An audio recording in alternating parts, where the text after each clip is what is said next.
The ranger station phone rang just after dawn, its sharp sound cutting through the stillness of a quiet morning.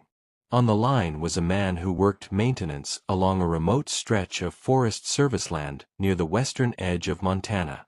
He wasn't reporting a fire, or a fallen tree, or a damaged road. His voice trembled as he explained that he'd come across an old Rover vehicle half swallowed by brush, parked where no vehicle should have been. It took several hours for authorities to reach the site. By the time they did, most of the day was gone, and with it, the sense that this was just another abandoned car. The Rover was faded, its paint dulled by years of exposure. Moss clung to the tires. The windshield was spiderwebbed with cracks, but not shattered. The doors were closed. The keys were still in the ignition. And inside, untouched by time in the most unsettling way, were signs that a father and daughter had once been there, and never left. That discovery would reopen a case that had haunted Montana for 2 decades. The disappearance had begun in 1994. Before we go into today's chilling story, please support the channel by liking this video, leaving a comment, subscribing, and turning on the notification bell so you never miss another true crime case just like this one. The father was 39 years old. A quiet man by most accounts. He worked seasonal construction jobs and spent much of his free time traveling the back roads of the state. His daughter was 11, bright, observant, and deeply attached to him after her parents' separation. That summer, he promised her a short road trip. Nothing elaborate. Just a few days away from town. A chance to see places most people drove past without noticing. They packed light. Witnesses later recalled seeing them at a gas station just outside a small mountain town. The daughter wore a pink shirt that stood out against the muted colors of the area. The father wore a blue shirt, sleeves rolled up, dust already clinging to the fabric. A stranger remembered them because the girl had been counting coins on the counter, carefully lining them up while her father spoke quietly with the clerk. It was the last confirmed sighting of either of them. When they didn't return home, concern turned into alarm. At first, family assumed the trip had run long. Then calls went unanswered. By the 3rd day, the father's ex-wife contacted local authorities. Search teams were deployed quickly. They followed the route the father had mentioned before leaving, an informal loop through Forest Service roads and lesser-known camping pullouts. Helicopters scanned tree lines. Volunteers walked shoulder to shoulder through brush and ravines. Dogs were brought in. Nothing. No footprints. No torn clothing. No signs of a struggle. It was as if the land had opened and taken them whole. Days stretched into weeks. Weeks into months. The Rover was nowhere to be found. Officials quietly floated theories: mechanical failure, wildlife encounter, disorientation, but none of them fit. Vehicles didn't just disappear. Children didn't vanish without leaving something behind. And fathers didn't leave their daughters. The case cooled. Years passed. The daughter's name faded from headlines. Her father's face became another photocopied flyer in old filing cabinets. Locals still talked about it in hushed tones, especially those who lived near the mountains. Some said they avoided certain roads. Others claimed they'd seen headlights deep in the forest where no roads existed. Nothing could be proven. Then, nearly 20 years later, everything changed. The call that reopened the case didn't come from a witness or a family member. It came from a federal database. An old missing persons file had been flagged during a routine review, one of thousands being digitized and cross-referenced. What stood out wasn't the disappearance itself, but a detail that had never been followed up properly. An anonymous tip recorded years after the vanishing. The tip mentioned a Rover vehicle, parked off-road, hidden deliberately. At the time, it had been dismissed as unreliable. Now, With improved satellite mapping and decades of environmental change revealing areas once inaccessible, the FBI decided to take another look. They found the rover exactly where the tip described.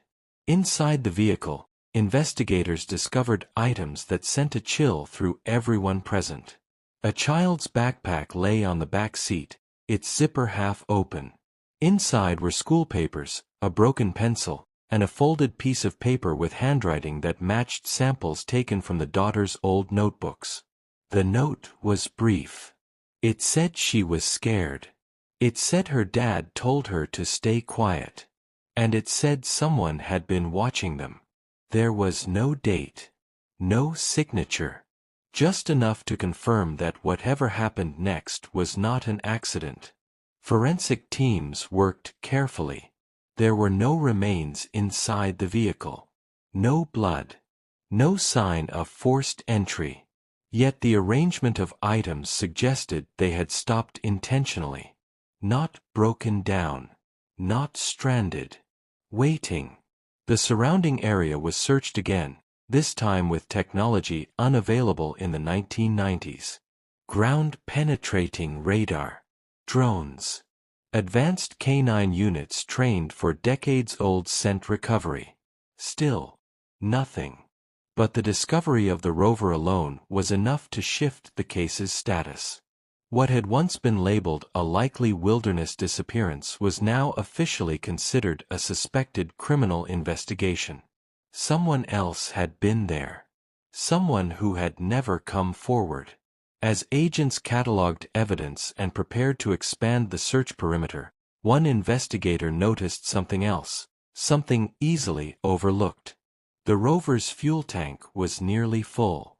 Which meant the father and daughter hadn't been planning to stop. And whatever, or whoever, made them pull over had done so intentionally. As night fell over the mountains once more, searchlights cut through the trees, and a question that had lingered for 20 years grew louder than ever. If they didn't leave on their own, who made sure they never came back? The renewed investigation didn't make headlines right away.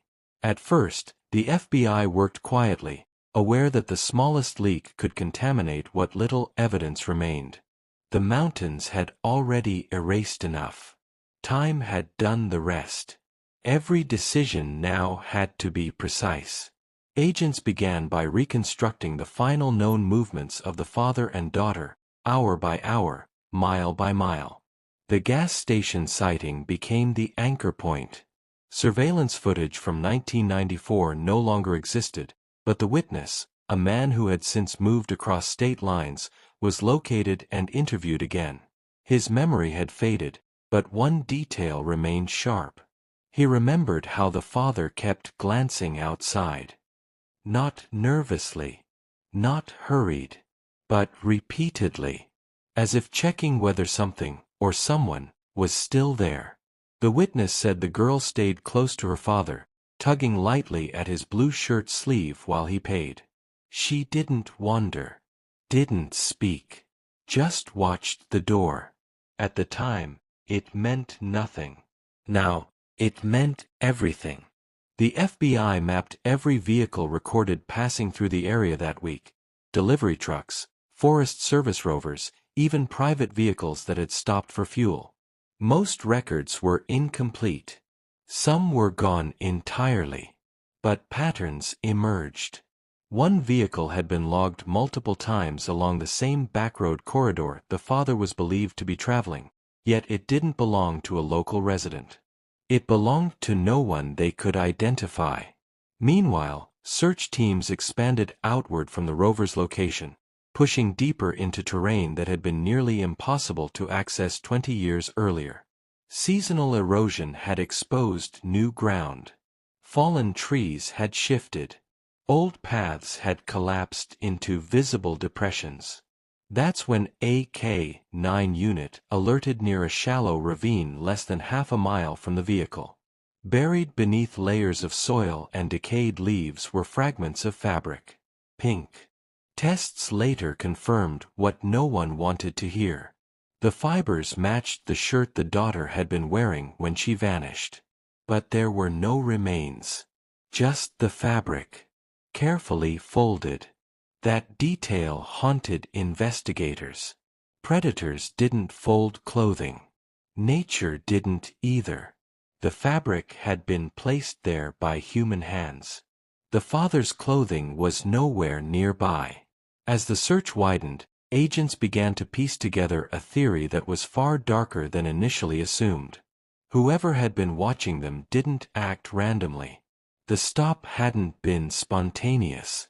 The location of the Rover, hidden yet accessible, suggested familiarity with the area. Someone knew those roads. Someone knew where people wouldn't look. And someone had waited long enough for the case to go cold. The FBI turned to old tips that had never been fully pursued. Anonymous calls. Letters mailed without return addresses. One report, logged years after the disappearance, described a man seen near the same forest corridor repeatedly over several summers. Always parked, never hiking, always watching the road. The description was vague. Too vague. No name. No plate number. No follow-up.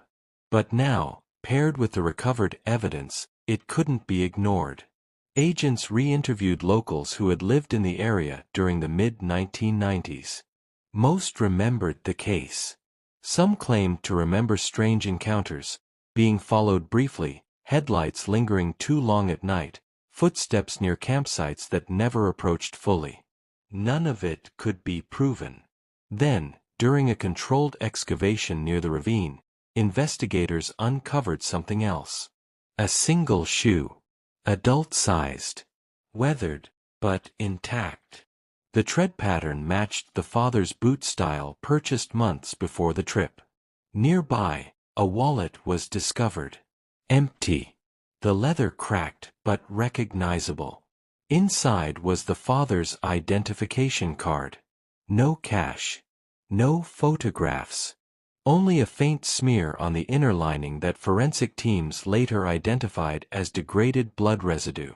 The father and daughter had been together. Then separated. Why that happened, and how, remained unclear. The FBI faced a troubling possibility. The daughter may have been used to control the father. A method. A leverage. A way to ensure compliance without resistance. But compliance with what? There were no ransom notes. No financial motive. The father had no known enemies. No criminal history. No reason to be targeted. Unless the reason wasn't personal. Unless he was simply in the wrong place at the wrong time. As winter approached, the search slowed again. Snow erased tracks before they could be documented.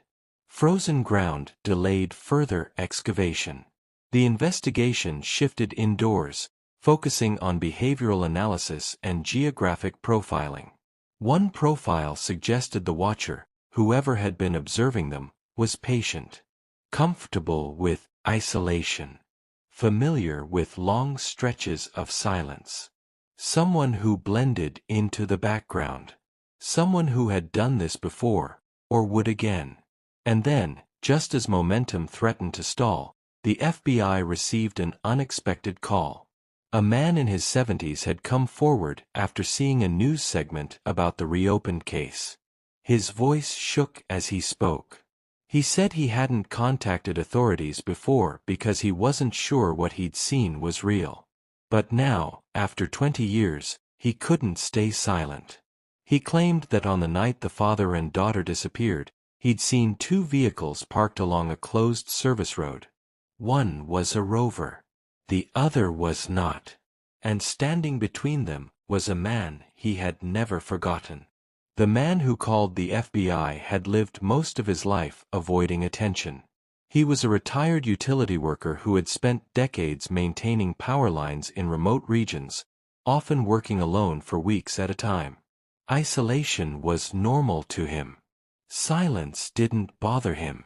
What had bothered him, what still bothered him, was the memory he'd carried since the night the father and daughter vanished. Agents met him in person. He described driving home late along a Forest Service road that was officially closed at the time, but frequently used by locals who knew the area well. His headlights swept across two vehicles pulled off near a tree line. One was unmistakably a Rover. The other was larger, darker, with no visible markings. Between them stood a man. The witness couldn't describe his face clearly. What he remembered instead was posture. Still. Upright. Watching the Rover, not the road. As if waiting for something to finish. The witness said he slowed instinctively. The man turned and looked directly at him. Not startled. Not angry. Just aware. The witness kept driving. He told himself it was none of his business. That decision haunted him for 20 years. The FBI documented every word, knowing the limitations of memory but unable to ignore the timing. The location he described matched the corridor between the gas station sighting and where the Rover was later found. Someone had intercepted them. Not by force at first. By presence. Investigators theorized that the father may have believed the man was an authority figure, perhaps someone claiming to be with Forest Services or law enforcement. That would explain the lack of resistance, the orderly state of the vehicle, and the decision to stop despite having fuel and daylight remaining. It would also explain why the daughter's note expressed fear without chaos. She sensed something was wrong, but trusted her father. Search teams returned to the area one last time, guided by the witness's description and refined geographic profiling. During a brief spring thaw, they uncovered disturbed soil near a bend in the service road, an area previously inaccessible due to seasonal flooding. Beneath it, they found partial remains. Dental records confirmed the daughter. She had not died where she was found. There were no signs of an accident. No evidence of animal predation. The cause of death could not be definitively determined due to decomposition, but investigators concluded she had been alive for some time after the initial disappearance. The father's remains were never located. Not there. Not anywhere else. The implication was chilling. He had been taken away. Why him, and not his daughter, remained unanswered. The FBI explored every possible motive. Trafficking. Mistaken identity. Opportunistic violence. None fit cleanly. The absence of similar confirmed cases in the area made profiling nearly impossible. The stranger in the woods was never identified. No DNA. No fingerprints. No confirmed vehicle records. Just a silhouette preserved in one man's memory. The case was officially reclassified as an unresolved homicide investigation involving an unidentified suspect. Files remain open. Tips are still accepted. The Rover sits in federal storage, its interior frozen in time. The daughter's pink shirt fibers are archived. The father's blue shirt has never been recovered. To this day, investigators believe the man watching them was not passing through. He belonged there. And somewhere, he learned that waiting long enough can make even the loudest disappearances go quiet. But not forgotten. Because sometimes, the land gives back just enough to remind us. Someone was there. Someone knew. And someone got away. What do you think really happened to the father? And who was the stranger watching them that night? Was it a planned encounter, a case of mistaken identity, or something even darker that's never been uncovered? Drop your theories in the comments. I read them all. And if you enjoy deep, slow-burn true crime stories like this one, make sure to like the video, subscribe to the channel, and turn on notifications so you don't miss what's coming next. Your support keeps this channel alive and helps these stories stay remembered.